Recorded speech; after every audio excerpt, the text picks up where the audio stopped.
Welcome to the Candy Valentino Show, the podcast for founders, investors, and entrepreneurs, where we have honest conversations about what it takes to grow your business, build more wealth, and create financial freedom. Hey guys, welcome back to another episode of the Candy Valentino Show. Thanks for tuning in with me today. We are breaking down all the money, all the markets, and the mindset that you need to build real wealth. And today's lineup, well, it's kind of wild because so much has been happening in the news. And if you've been listening to the show, I have been talking about the tides and how they're going to turn and how fast it's going to happen. And guys, it's upon us. It's happening. It's coming. I don't know about you, but I was looking at my portfolio today right before we hit record. And let me see if I still have it up that I can show you. Yes, we are seeing green, green, green, finally, for the first time in a long time. So super good. It's starting to change. And if you've been following it, we've obviously got Bitcoin blowing up past 101,000 again for the first time in a while. We have the announcement of Trump's first trade deal with UK. The question that keeps so many of us up at night is like, how much should we really have? What's going on with money? Like, what's the economy doing? And so we're going to cover that as well in the second segment. Let's talk about Bitcoin. If you notice, Bitcoin was at an all-time low over the last year, back just a few months ago when it dropped for the first time below 75,000. But today, here we are again, over 101,000. So it is back in the spotlight. The first time since January, Bitcoin soared past that brilliant green $101,000 mark, and the bulls are officially running again. So what is fueling this? I want to talk about a couple things. Number one, institutional money is finally coming back into the market. We were at this like stalemate moment where everyone was on pins and needles trying to figure out what the heck is Trump doing, because every time he opened his mouth and talked about tariffs, literally markets would just drop. Millions and billions would evaporate. And so finally, now that we're starting to see, hey, maybe this isn't going to be as bad as everybody thought, institutional money is coming back in. Pension funds, hedge funds, big players are re-entering the space. And this approval is obviously rising popularity for Bitcoin ETFs as well. So even if you don't hold the actual coin and you have an ETF, well, your portfolio looks like mine, and you're seeing a lot more green today as well.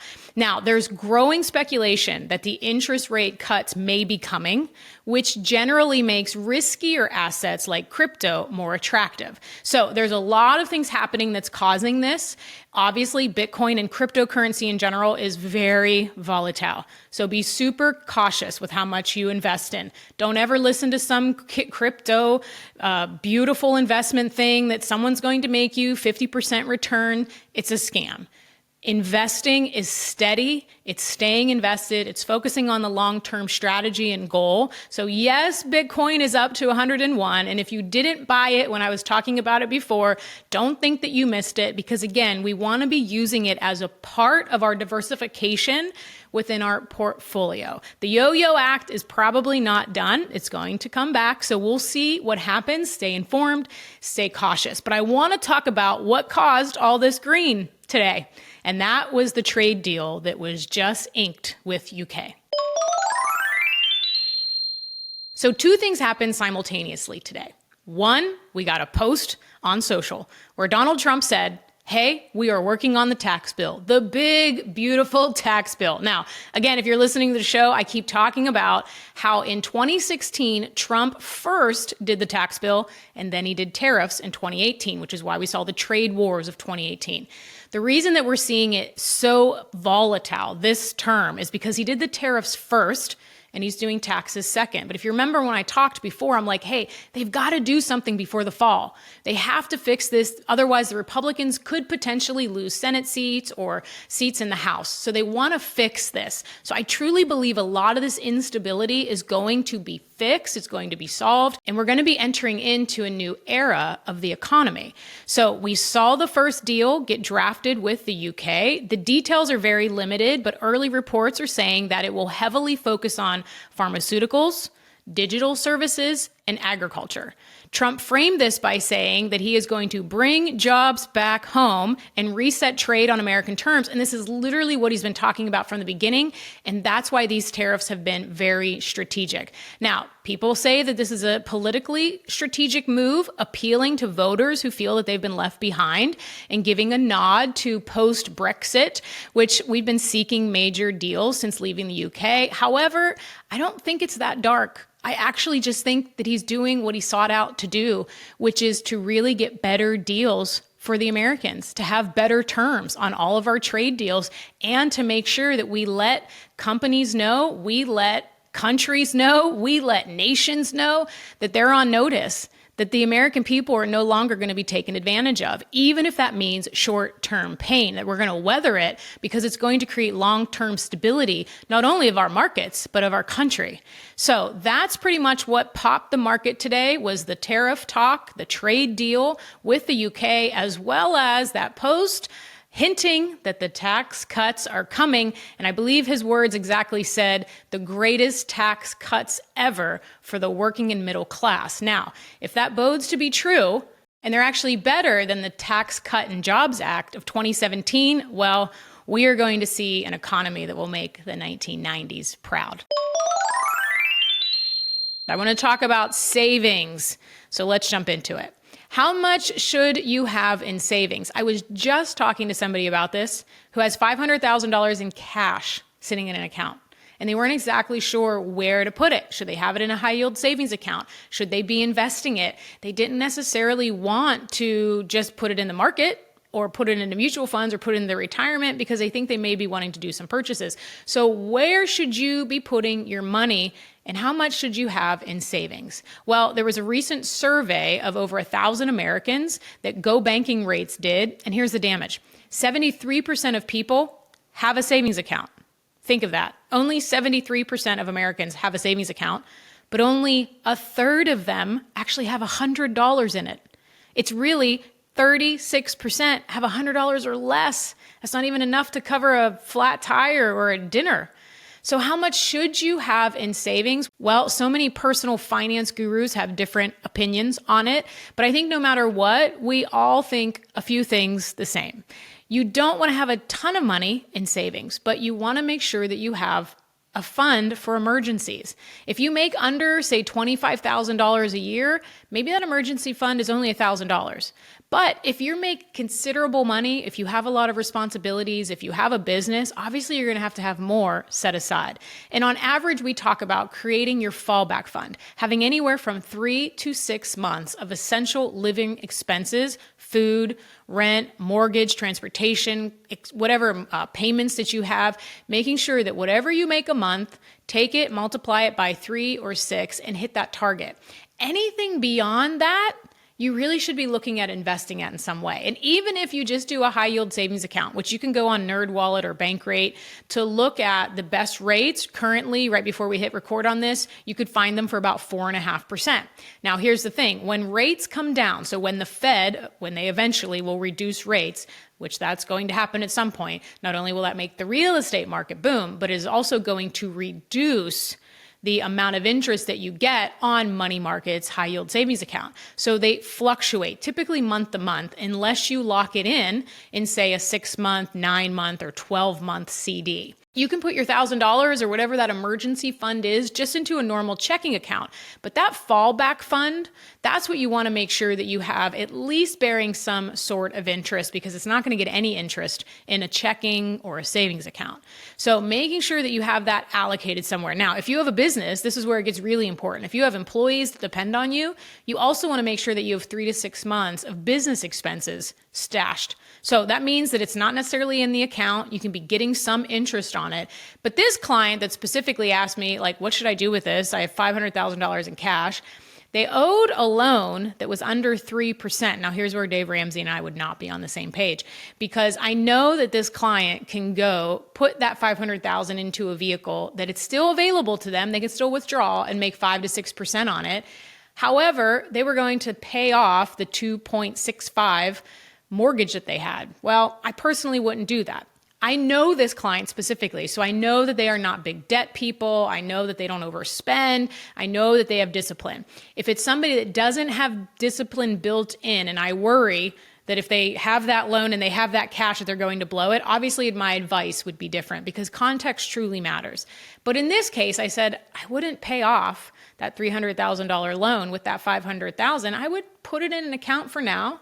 And I would make the payments needed and then see what you want to do with it. Do you want to buy an investment property? Do you want to add on to your house? Do you want to add another location onto your business? There's a lot of things that they were thinking about. So you always want to make sure, number one, context matters. But you also, for sure, want to always have a fallback fund because life happens, markets shift, business cycles shrink. Key persons leave your business. There's so many things that can happen. Having a fallback fund is really like the Brinks truck of your life. You want to make sure that it's not just about how much money that you make, that it's also what you protect so that you don't eventually have to go back into the workforce in a different way or really get into a stressful situation. So that fallback fund is really what protects you. And if you're a business owner, I talk a lot about zero-based budgeting on the show, how you strip everything out of your P&L and make sure that every one of those expenses are actually something that you would do next month. Just because it's an expense or just because it's an employee or just because it's something that you've been doing doesn't mean that you need to continue. So often we have an employee in our business that isn't bringing in enough revenue, or maybe they were at one time, but now the performance is lacking or the business shifted. So we always need to be looking at, would this expense make sense in the next month? That's really the basis of zero-based budgeting. You pull everything out and then every single expense has to prove it to go back in. The exact same thing happens in personal finance. You want to make sure that everything that you're spending every single month is basically proving value in your life. Are you really using that subscription? Do you really use the membership that you're paying for every month? Like, how much value has that added to your life or is continuing to add value to your life? And then I also want to encourage you, this is something that I do myself all the time, every year. And I was talking to somebody else about this just the other day and they were kind of shocked. But I will purposefully go on spending freezes, not just in my business, but in my personal life, meaning that it may be a month, it may be a week, it may be a quarter, depending on the retailer, depending on the industry, depending on what exactly I feel like I've been spending a lot on, clothes, shoes, whatever it might be. I actually don't spend a lot on that, contrary to what most people believe.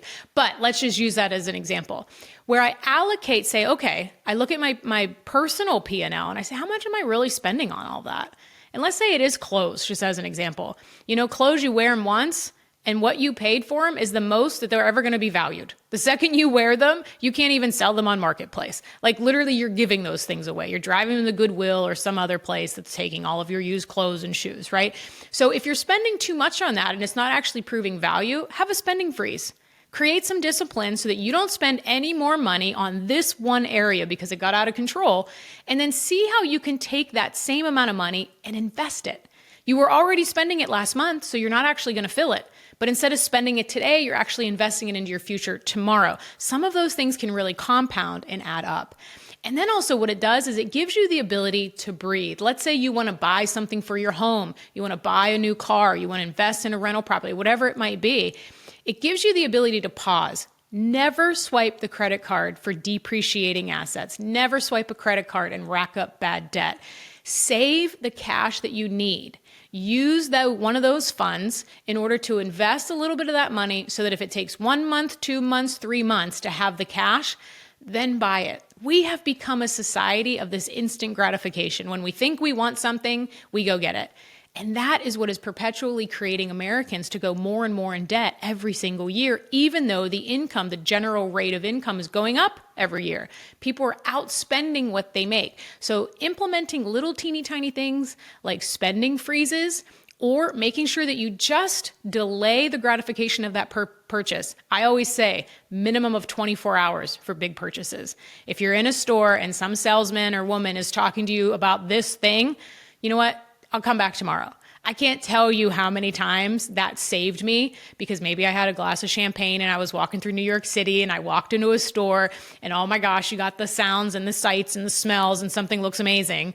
But by just pausing, as difficult as it is, and saying, you know what, let me come back tomorrow, that purchase never got made. And it was one of those things that I actually didn't need. If you think about it 24 hours later, 48 hours later, okay, well then maybe it's something you want to buy. But being disciplined, timing, doing spending freezes, and really understanding where your money is going, making sure that you're maximizing your investment so that you can take advantage of opportunities like this. I mean, at the beginning of the show, we were talking about how everything is up right now. And if you would have had a spending freeze maybe in the last 3 months and just invested extra money into your retirement account or into your investing portfolio, what would you actually have today and at the end of this year that increases your net worth as opposed to decreases your net worth? Those are the little things that are going to mean everything when you are looking to build long-term wealth. All right, guys, thanks so much for tuning in and spending this time with me today. If you love this episode, share it with somebody who needs it. And as always, you can follow us over on Spotify, Apple, or YouTube, wherever you tune in. Thanks again for tuning in. We'll see you next time.